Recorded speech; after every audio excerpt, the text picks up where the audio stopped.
Hi, I am Debra Richardson. Let me get into the camera. And I work with you to help you clean up your vendor data, clean up your vendor processes so that you pay the right vendor. Now, this week's Vendor Master File tip of the week is why confirmation calls can still result in payment fraud.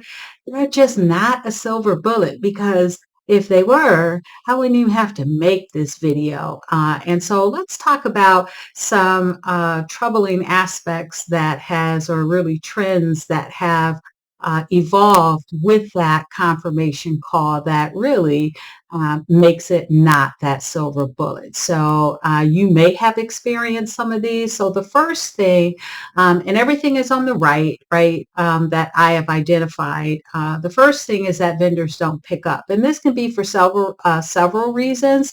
So it could be time zone differences, especially if you're dealing with an international vendor. Maybe the vendor is busy. Even if it is a legitimate request to change remittance details, they'll give those to you, and then they're off busy doing vendor things, especially if you're dealing with vendors in that first tax class on the W-9, the individual, sole proprietor, single member LLCs, right? So they can be busy, could be hard to get them, and sometimes they may not even have a website presence, right? So if you don't have their contact information, it's hard to get it. The next one is AP doesn't have the right contact. And again, we go back to right, having the right contact information. And what I have experienced from people that have come up to me at conferences, in-person AP conferences, is that some vendors are telling or are removing the contact information from the website because, right, they're afraid of fraud too. And I did run into, at this past conference, I went to the IOFM Spring Conference, and this is 2025. It was in May.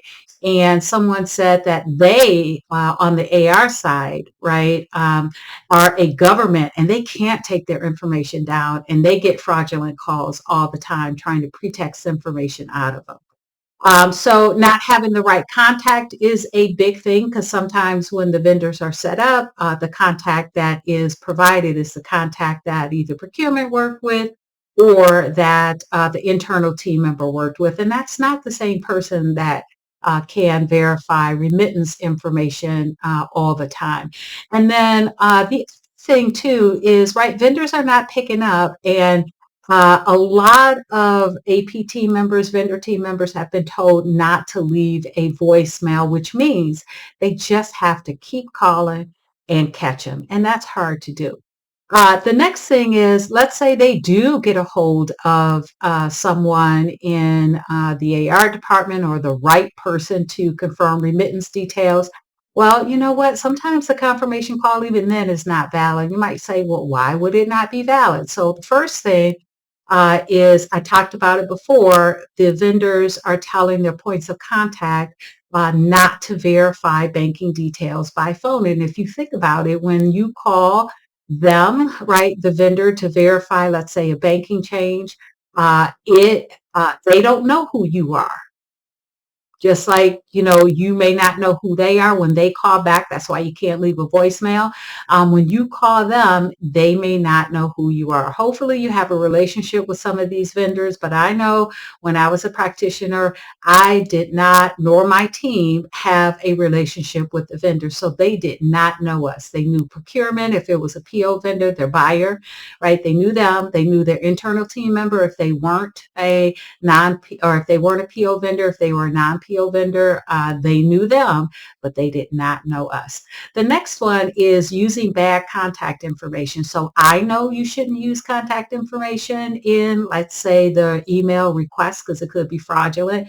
You know you shouldn't use the information in the email because it could be fraudulent, but not everybody knows that. Some that you may have, some of your direct reports, your indirect reports, may be using that information. If they can't find it out on the web, maybe the vendor, again, doesn't have a web presence. Maybe you don't have that information in your vendor master file.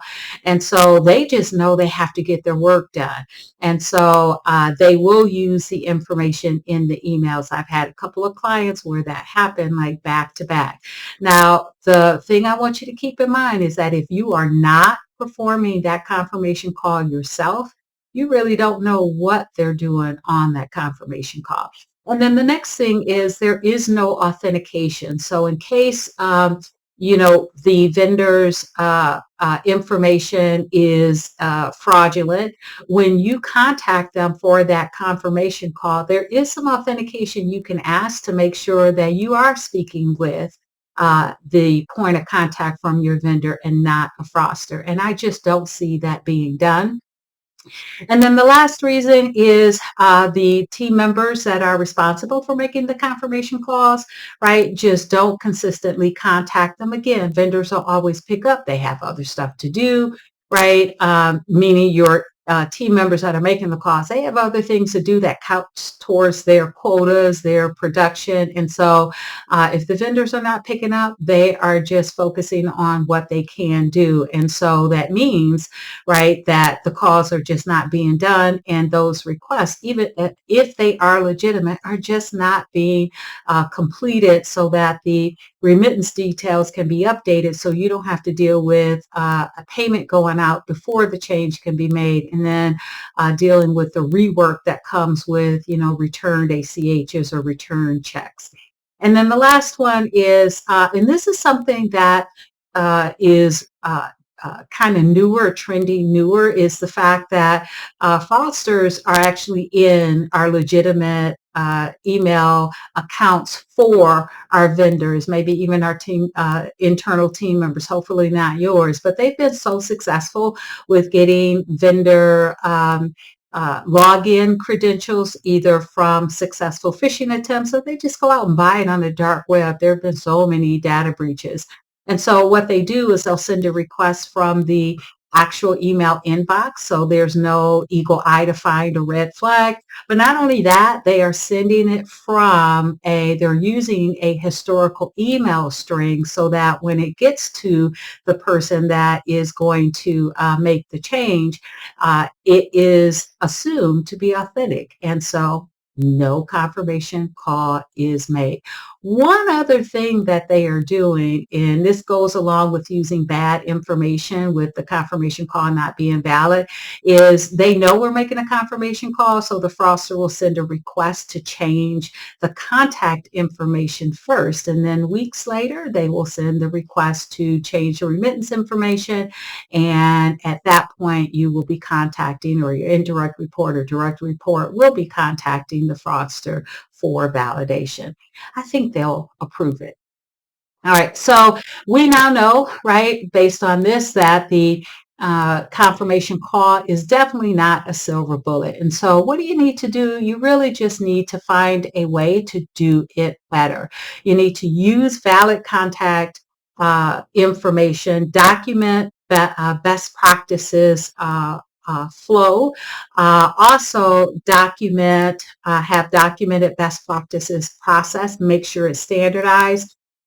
Create customized scripts that have built-in fraud prevention, like authentication, to ask them identifying questions to make sure that you are really speaking with either your vendor or a contact at your vendor's place of business. Also, you need to track confirmation status to make sure that they're actually always making those calls. Again, vendors will always pick up after the first call, so you have to make multiple calls.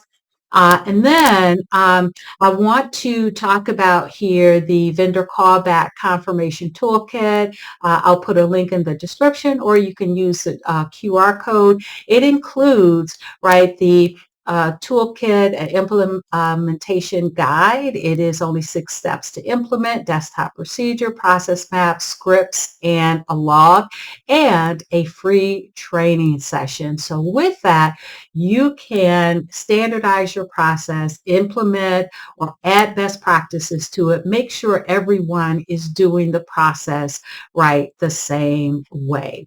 Again, check on the link in the show notes or in the description description, and then also, or you can just scan the QR code. All right, so that was a long one today, but that is it. If you like more information on how to improve your vendor process, you can go to my website at debrarrichardson.com for free tools and resources to avoid fraud, regulatory fines, and just overall bad vendor data. If you would like over 115 annual hours of training for your vendor team, check out the Vendor Process Training Center at training.debrarrichardson.com. All right, so good luck and be sure to subscribe and hit the notification bell so you can be notified next Tuesday for the next Vendor Master File tip of the week.